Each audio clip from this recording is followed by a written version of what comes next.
tie her up. They knew that she was so badly injured that there's no way she could get to a phone. The only working phone happened to be on the first floor, all the way downstairs. They didn't think she was going to get there. So Junko starts calling all the way downstairs. It takes her a very long time considering her injuries, and she finally makes it all the way down, reaches for the phone, dials emergency services. The phone finally picks up. What is your emergency? Well, right at that moment, she feels a hand closing over her mouth. She turns to her side, and one of the captors is there with his finger up to his mouth. Shh. He grabs the phone. Sorry, my sister just missed out by accident.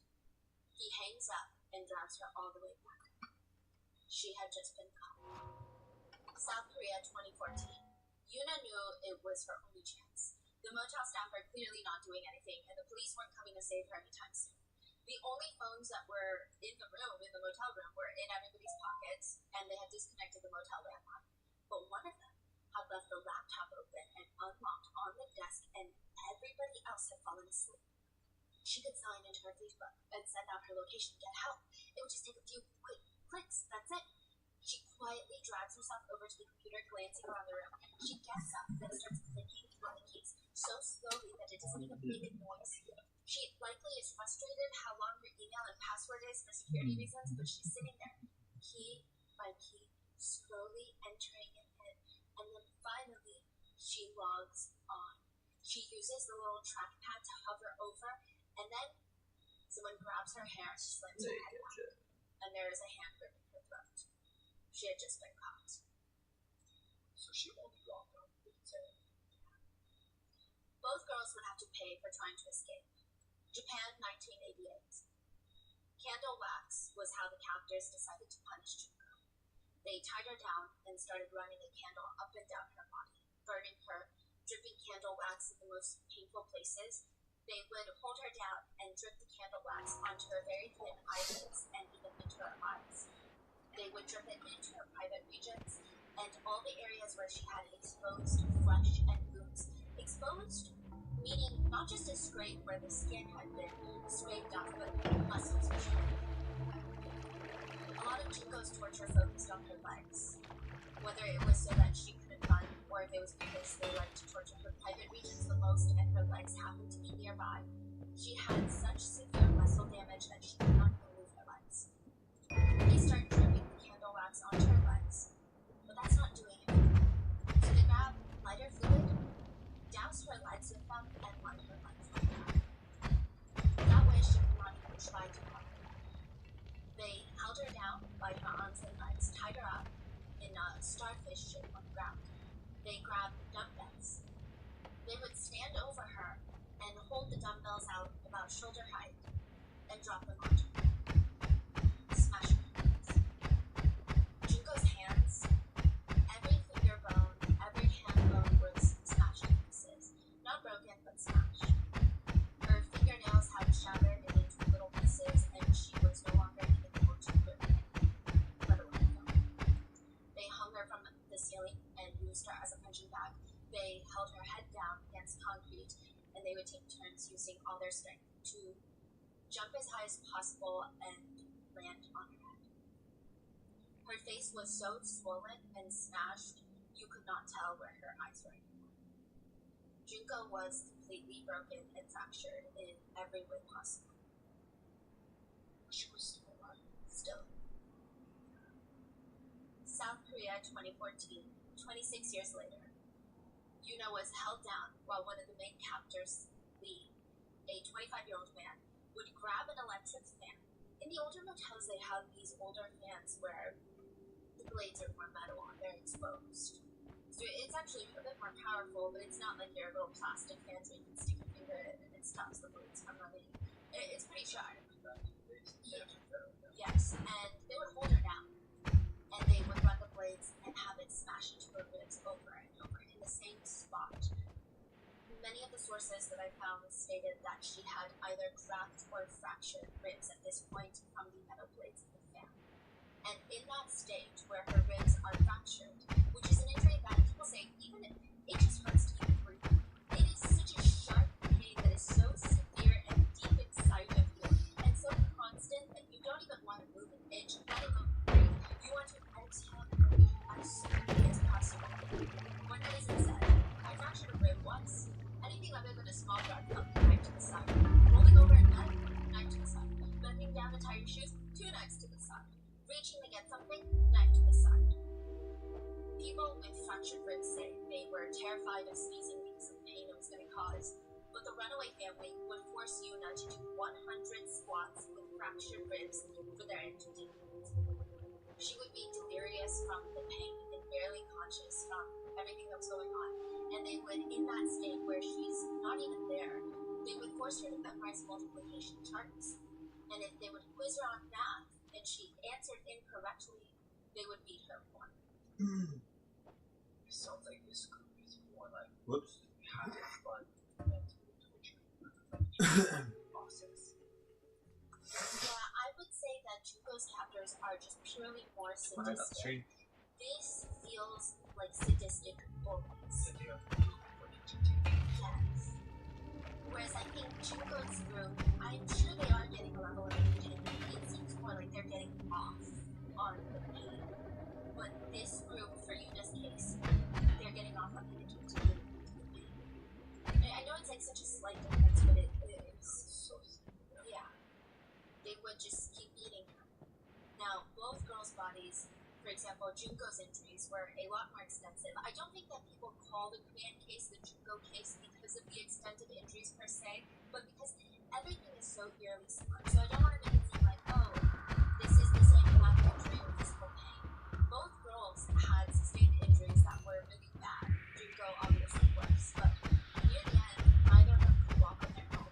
Neither of them could hold down food or even water without throwing it up immediately. They were both severely malnourished. Both groups of captors just kept going and coming up with more creative ways to torture their hostages. It almost becomes a sick game of who can torture them in the more creative, sadistic way possible. It seems like they become addicted to the pain that they are causing. I do think that every single one of these people, in both cases, are sick and twisted and would 1000% commit these crimes with or without their friend group. But I think the uniqueness, as they say, of the torture aspect, the acts of torture, was egged on by the group mentality, is what a lot of experts say, of wanting to outdo each other almost. Oh, like that's all you can come up with? I'm way more creative. Which I hope nobody takes this as me excusing any of them or lessening the impact of what they did. I honestly think this just makes it worse. This is more sick.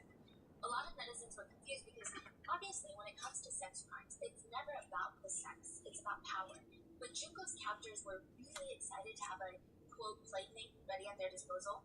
They stated that they no longer found Junko attractive, so they had to go and find another one. They kidnap and start gang essaying another one, a 19-year-old girl. In the runaway family case, the whole reason Kim even reached out to Yuna was so that they could sex traffic her. But now they had assaulted her to the extent that she could no longer work and make money. It's just interesting. A lot of people point out that both groups of captors, they kidnap the girls for a very specific reason, but they become overtaken by the sadistic torture. And the torture becomes the new motive. Japan, 1988. Junko had 5 fireworks placed inside her. 1 in each ear, that makes 2. 1 in her mouth, that's 3. 2 in both of her private regions, and that's 5. Her captors would wait for the fireworks to go off inside of her, and they would let them explode. I don't have the medical knowledge to tell you exactly what injuries she would have sustained from that kind of torture, nor is there enough readily available research online that I can pull from, but especially when it comes to her private regions, Junko had already been so viciously abused that it's hard to state which torturous action caused which injury, because they had been essaying her at this point with glass shards, knives, metal grilling skewers for over a month straight. But as for the ones in her ears, the fireworks, her eardrums were busted from the fireworks. She was nearly deaf at this point. They placed fireworks in all of her orifices.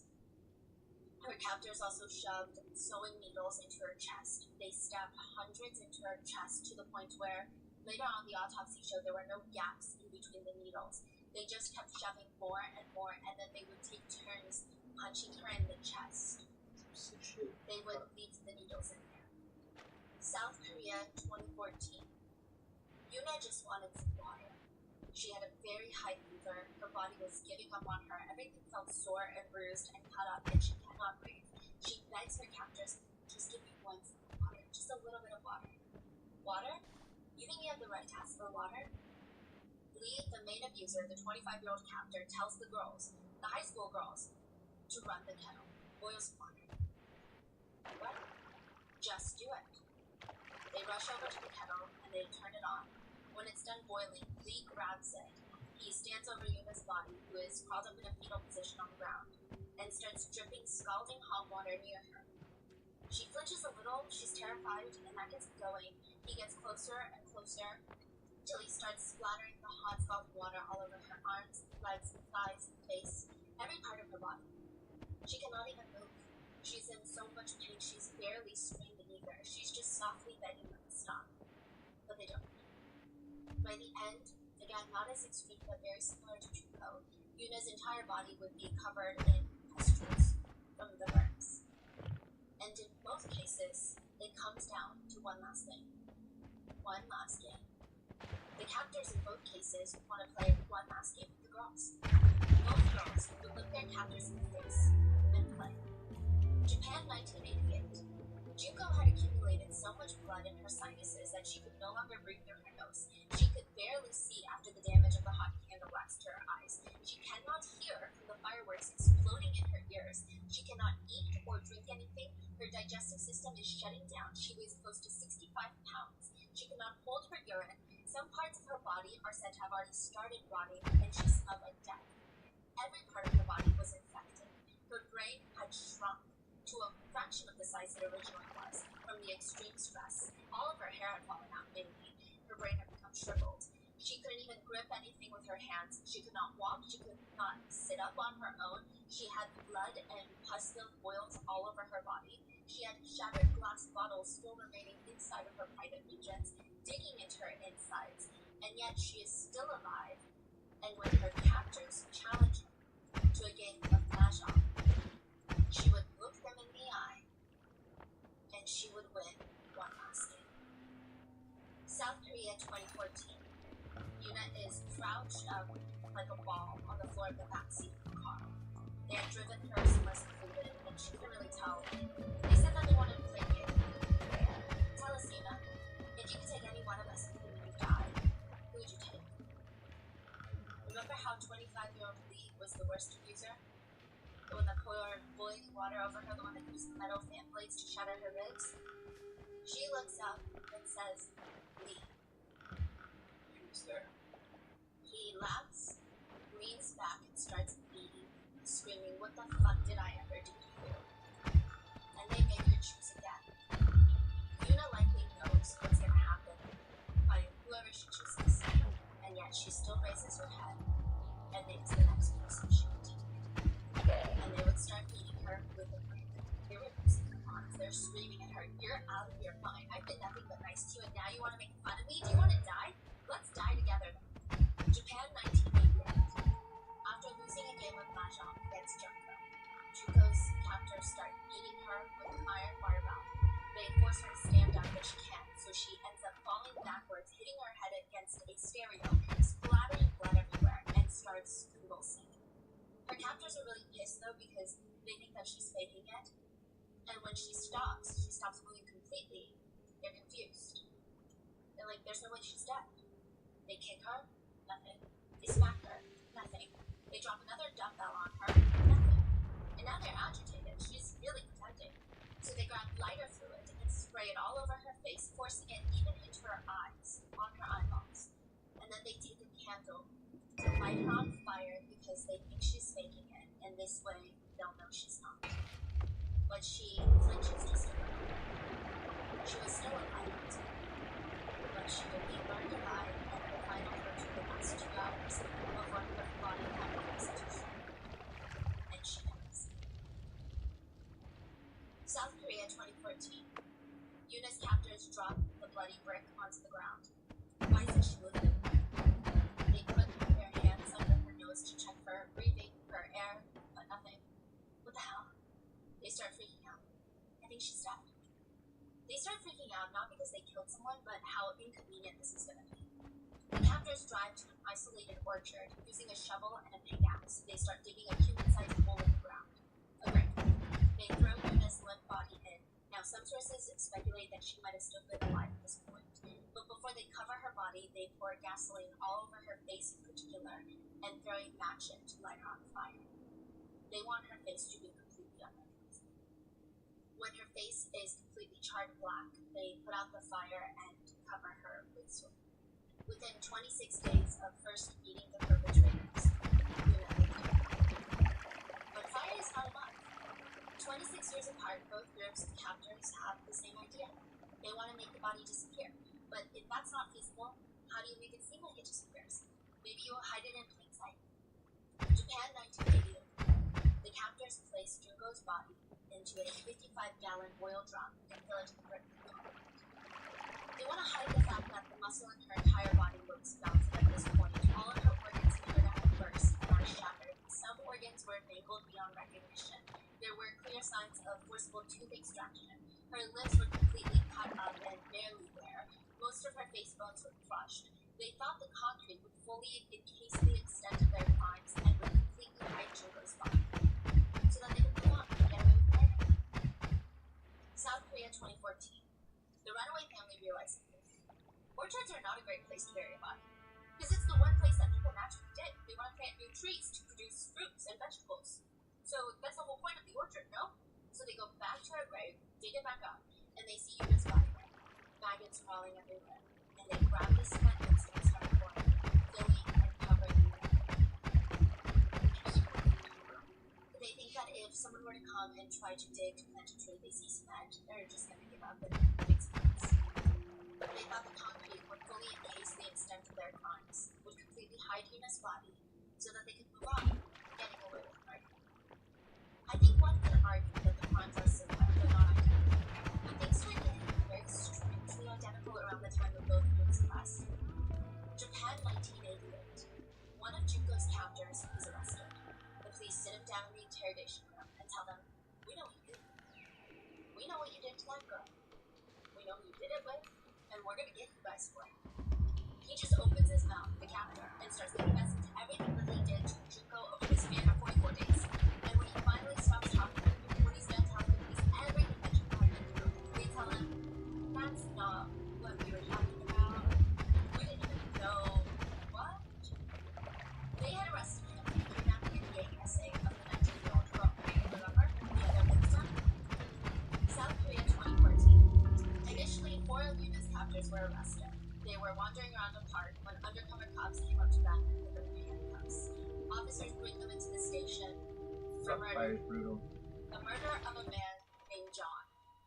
They were arrested for a completely different case. They murdered someone else? Yes. Well, let's call the man John. We just know that his last name is Kim. He had been looking for a sex worker online when he came across an ad posted by one of the girls who had run with him. This is a few days after Yuna's murder. They agree on the rate, and he goes to meet them at the hotel. He walks into the bathroom afterwards to refresh her down, and when he walks back out, there are full-grown men sitting on the bed. You know, you just had relations with a minor. You're gonna have to pay a whole lot for that, or else the world will know. They start beating John, dragging him out the motel, into the car, beating him some more, taking his jewelry, keys, wallet. The main purpose for physically assaulting him to the extent that they were was they wanted more money. He would need to give them his bank passcodes, his social security number for them to take off. By the end, John was slumped over in the backseat, dead. Which we don't have too much information on John's death, but we do know the meetings were obviously very bad. The perpetrators would actually switch seats in the backseat to sit next to him and beat him and take turns, because they would get tired. All for $3,500. When they realize that he is dead, they panic, leave him in the car, and run away. Which is really dumb, considering Korean cars legally need black boxes, which are recording devices. Aside from license registration and plates, it's pretty easy to track who's been in my car. Japan, 1988. Junko's killers would be charged with causing bodily injury resulting in death, rather than murder. Yeah, I mean, it's beyond insanely lenient, considering it's not even the group's first time committing crimes. People reported if the group of Junko's captors were around, they would always hear a woman screaming for her life around. They were constantly gang essing people. Despite the sheer ruthlessness of their were charged as juveniles, which I believe do adult time.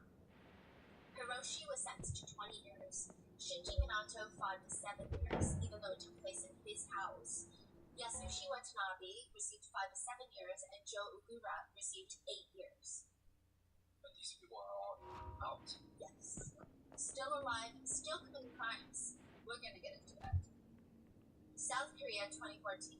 Once the public found out about Yuna's murder, they were terrified that the killers would be charged with causing bodily harm resulting in death. But the perpetrators were charged with murder. There were 2 trials, one held for the underage minors, and the other held for the adult men that committed the crimes. This is where things get tricky. The girls that were involved in the case were 2 14-year-olds, 2 15-year-olds. Their defense attorneys argued that the girls were victims before they were perpetrators, stating that before Yuna, they were forced into sex work, and after something was happening to Yuna, they were terrified to not participate because they believed if we don't do this, it's going to be us next. They said that the guys made them follow bizarre rules. One of the rules that the girls recite every morning when they woke up was literally rule number 3: always be alert, or you can be targeted. Anybody can be the next target. Ultimately, the judge acknowledged that the girls were both perpetrators and victims, and the judge stated, "It seems like the male accomplices were in a superior position physically and mentally because of the defendants' age and stature. They were about 10 years younger, and the younger defendants must have felt some fear watching the harsh acts committed by the male accomplices against the victim." But the judge argued that the girls still did nothing to try to help them. They did not obey orders, they did not tell an adult, even up until the last second they did not do anything. The judge felt like, yes, the girls are victims, but they are also perpetrators. The girls were sentenced to around 6 to 9 years each. The second trial consisted of the adult men. Kim, the boyfriend that lured Yuna to the motel, was actually not involved in the murder. He was consulted on how to mix the concrete, he gave them advice, but he was not there for most of the abuse or the killing, which I don't really think means anything. He knew what they were going to do to her, he knew that he was luring underage girls out of their homes, but he was only sentenced to 5 years.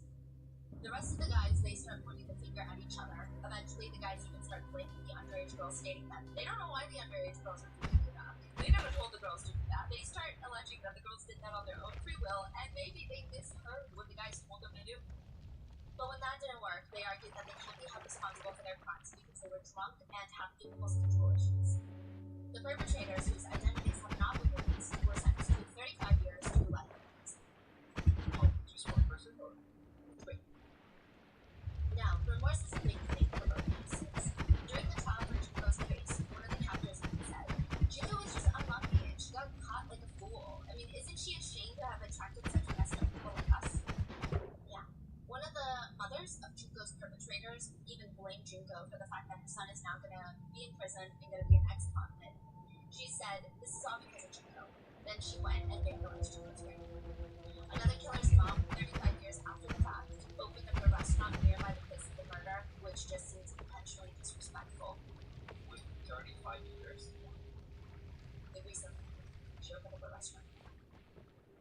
I did see some people bring up how one of the captors, Junko's killers, wanted to leave flowers near her grave to honor her after killing her. But the others convinced them absolutely not. But it was not because he had a sudden change in character or suddenly felt human emotions. He wanted to put flowers down near her grave because he was scared that Junko's spirit would be mad at him and would haunt him with a ghost, and that he would be cursed by her vengeful spirit. For Yuna's case, netizens were furious that the adult men's identities are being protected. They commented, "Let's bring back the death penalty. Let's incinerate some trash. They should cut off the limbs for those older than 20. Younger ones should be sentenced to life in prison. It's supposed to be like that, but the law is really too lenient. The legal punishment system has problems." Another comment reads, "I won't pay taxes if they're not executed."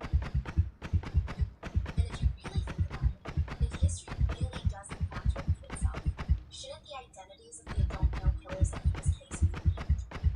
In Japan, originally, the names of Junko's 4 killers were redacted. Their identities are protected, but journalists were able to find out their government names and publish them for everyone, all 4 of them.